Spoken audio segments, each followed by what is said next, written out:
কোটা সংস্কার আন্দোলন কেন্দ্র করে এক দফা দাবি এবং দেশজুড়ে তুমুল গণবিক্ষোভের মুখে পদত্যাগ করে দেশ ছাড়তে বাধ্য হয়েছেন শেখ হাসিনা। তিনি দেশ ছাড়ার কয়েক ঘন্টার মধ্যেই কিছু ভারতীয় সংবাদ মাধ্যমে ভুয়া খবর ছড়িয়ে পড়তে শুরু করে। বেশ কিছুদিন গণমাধ্যমের প্রতিবেদনে বলা হয় যে বাংলাদেশে হিন্দু সংখ্যালঘুরা হামলার লক্ষ্যবস্তু হচ্ছে।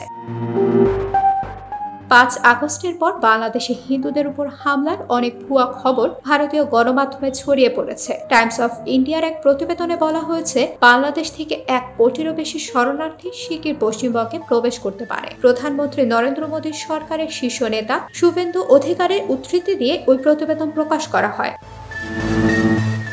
আরও উদ্ভট দাবি করেছে টাইমস অফ ইন্ডিয়া। তাদের এক প্রতিবেদনে বলা হয়েছে যে বাংলাদেশের সবচেয়ে বড় ইসলামী দল জামায়াতে ইসলামী বাংলাদেশের শেখ হাসিনা সরকারকে ধ্বংস করেছে। গত ৫ আগস্ট শেখ হাসিনা দেশ ছেড়ে পালিয়ে যাওয়ার সময় ভারতীয় মিডিয়ার বিভিন্ন প্রতিবেদনে উল্লেখ করা হয়েছে যে বাংলাদেশের এই গণবিক্ষোভের পেছনে পাকিস্তানের গোয়েন্দা সংস্থা ইন্টার সার্ভিস ইন্টেলিজেন্সের বা ISI এর প্রভাব রয়েছে। টাইমস গ্রুপের মালিকানাধীন মিরর নাও এর ইউটিউব চ্যানেলে একটি ভিডিও শিরোনাম ছিল বাংলাদেশে হিন্দুদের উপর হামলা, গণহত্যা, বিক্ষুব্ধ জনতার হাতে নিহত। এছাড়া 4টি বাড়িতে সহিংসতা এবং অগ্নিসংযোগের ফুটেজ প্রকাশ করা হয়। সেখানে দাবি করা হয় যে এগুলো হিন্দুদের বাড়ি, কিন্তু পরবর্তীতে যাচাই বাছাই করে জানা যায় যে এর মধ্যে 2টি বাড়ি মুসলিমদের। ওই ভিডিওর শিরোনাম স্পষ্টভাবে বিভ্রান্তিকর, কারণ এই ঘটনায় কোনো গণহত্যার খবর পাওয়া যায়নি। সামাজিক মাধ্যমে একটি পোস্ট ভাইরাল হয়েছিল যেখানে দাবি করা হয়েছিল যে ক্রিকেটার লিটন দাসের বাড়ি পুড়িয়ে দেওয়া হয়েছে। অন্য অনেক অ্যাকাউন্ট থেকে সেই পোস্ট শেয়ার করে লেখা হয়েছে কট্টর ইসলামপন্থীরা তার বাড়ি জ্বালিয়ে দিয়েছে। কিন্তু যে বাড়িটি পুড়িয়ে দেওয়া হয়েছে বলে ভুয়া তথ্য ছড়ানো হয়েছিল সেটা ছিল মূলত বাংলাদেশের জাতীয় দলের সাবেক অধিনায়ক মাশরাফি বিন মুর্তজার। আল জাজিরা স্বাধীনভাবে যাচাই করে জানিয়েছে যে সোমবার হাসিনাকে ক্ষমতাচ্যুত করার পর থেকে 2 জন হিন্দুকে হত্যা করা হয়েছে।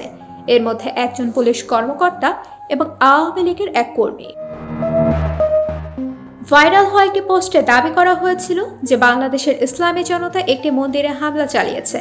চট্টগ্রামের নবগ্রহ মন্দিরের কাছে আগুন লাগানোর ভিডিও ছড়ানো হয়েছিল, তবে দেখে বোঝা যাচ্ছিল যে মন্দিরে আগুন লাগেনি। বিবিসির ভেরিফাইয়ের কাছে ছবি এসেছে যে ওই মন্দিরের কোনো ক্ষতি হয়নি, তবে ওই মন্দিরের পেছনে অবস্থিত আওয়ামী লীগের একটি কার্যালয় আসল লক্ষ্য ছিল বলে ধারণা করা হচ্ছে। বাংলাদেশে হিন্দুদের উপর কিছু আক্রমণ হয়েছে, বাড়িঘর জ্বালানো হয়েছে, কিন্তু তথ্য যাচাই করতে গিয়ে ফ্যাক্ট চেকাররা নিশ্চিত হয়েছে মুসলমানদের বাড়িঘরও ভাঙচুর করা হয়েছে, জ্বালানো হয়েছে। এক্ষেত্রে আক্রমণকারীদের লক্ষ্য ছিল আওয়ামী লীগ নেতাকর্মীদের বাড়িঘর, সম্পত্তি। ধর্মীয় পরিচয় বেশিরভাগ ক্ষেত্রে গৌণ ছিল, তাদের রাজনৈতিক পরিচয়ের জন্যই তারা হামলার শিকার হয়েছে।